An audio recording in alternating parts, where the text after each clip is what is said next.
Hey folks, it's Frantic. Freedom of speech and freedom of expression are fascinating concepts, but a lot of people seem to have really controversial opinions on them. Now, there's nothing wrong with having an opinion. That's the very foundation of freedom of speech and expression. However, we start to get into a very big mess when political and social issues start to become involved. Now, before I start bombarding you guys with my opinions, research, and all that jazz, let's just go ahead and present you with the topic of the video. How do social opinions affect the gaming industry?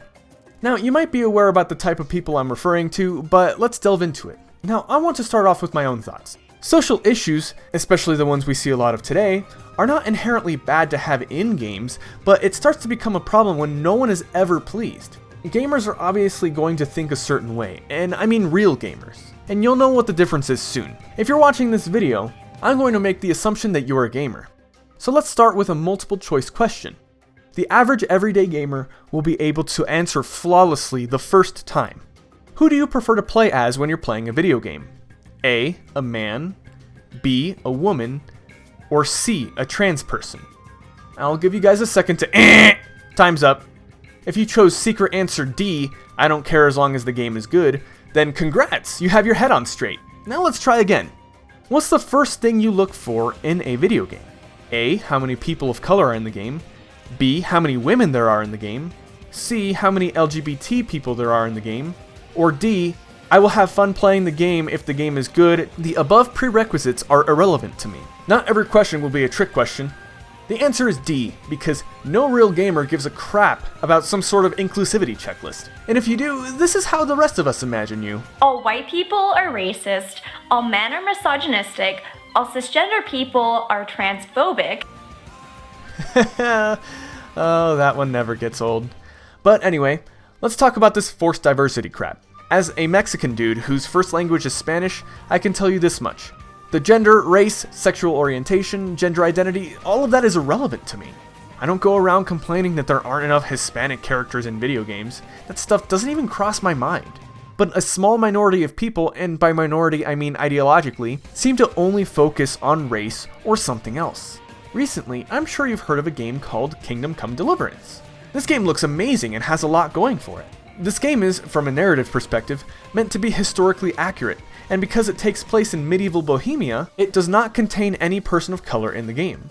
And the first reaction a lot of people had was, where are the black people?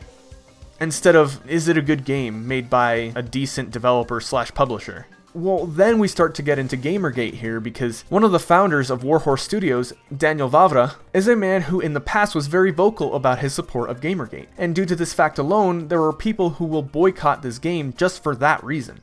Journalist sites like Waypoint and Polygon were vehemently against Kingdom Come Deliverance.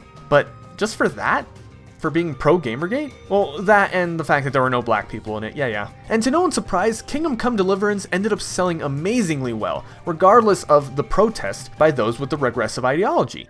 Why? Well, as I mentioned before, people like you and I are real gamers. We know what Gamergate really was. We don't care about the skin color of our characters in video games. And this tells me that the people writing anti-Gamergate articles and slandering gamers and developers aren't really gamers at all.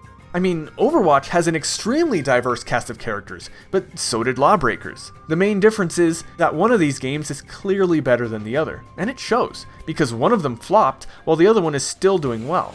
So what does this tell us? That gamers really don't care, or possibly even listen to what the SJW types have to say. So how about we shift our gaze from the characters in games and look at the people actually playing them? So let's talk demographics. Who cares how many men are playing games? I don't. Who cares how many women are playing games? I don't. Who cares how many trans people, gay, straight, black, white, purple, who cares? Better yet, why should we care? What difference does it make? Gaming is an inclusive hobby by its very nature. Consoles and gaming PCs can't distinguish black, white, tall, short, good, evil, none of that. Video games unite us all because they create an environment where these traits don't even need to be a factor. The only aspects that make a real difference is your skill. How good are you at aiming? How good are you at strategizing? Things of that nature. These are what matter in gaming. There are many people out there that are better than me at shooters. Some of them just happen to be women. Some of them just happen to be black. Some of them are Asian, gay, what have you. But that's the thing, my gender does not determine how good I am at a game. Neither does my religion, my sexual orientation. None of that even matters in gaming. So why do these people want to divide the gaming population into these tribalistic fragments instead of just viewing us as one giant gaming family? We're already divided by our platforms enough as it is. Why would you want to divide us even further? Everyone is welcome in gaming, no matter who or what you are, and I and many others welcome you. But Frantic, I hear that person in the background say. The vast majority of people playing video games are white, cisgendered, straight males. And to that I say, so?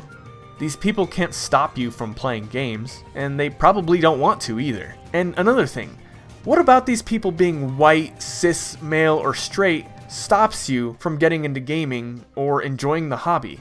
These people being these things aren't inherently stopping you from gaming, so it must be something else. Perhaps you dislike that they're white. That makes you racist. Perhaps you dislike that they're cis. That makes you cisphobic. Perhaps you dislike that they're male. That makes you sexist. Perhaps you dislike that they're straight. That makes you heterophobic. Alright.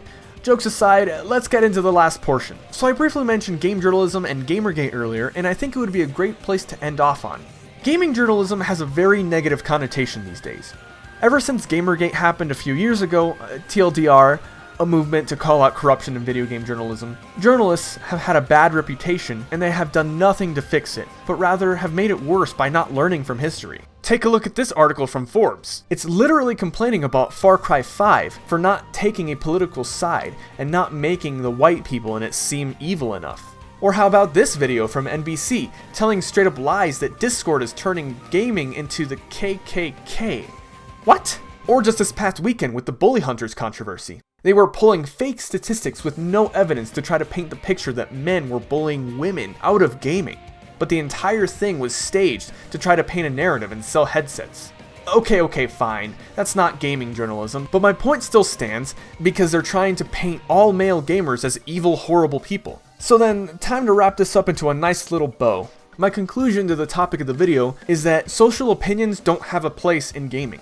They don't even need to come into the equation. You'll have people whining to the developers that there weren't enough of a certain demographic in their game, but that's stifling the creative freedom of the developers. There's nothing wrong if a game is all white like The Witcher or Kingdom Come Deliverance. In the same way that there's nothing wrong if the characters in a game are all black, or all women, or whatever. But instead of trying to force the devs of today to appease your own wishes, why not just make your own game? The only thing stopping you from doing so may be that you don't know how to make a game. But that sounds like a personal problem, just like all of this other social justice rhetoric. Feel free to have your own opinions and express yourself however you want, but you need to reciprocate and let gamers and developers have their own opinions and have their own freedom of expression. Well, that's gonna do it for today, but it's not over yet. Last video's topic was about the Bully Hunters, and you guys had plenty to say. So I'm gonna end the video off with those wonderful comments from those wonderful people. Thank you guys so much for watching. Be safe, take it easy, and I'll see you next time.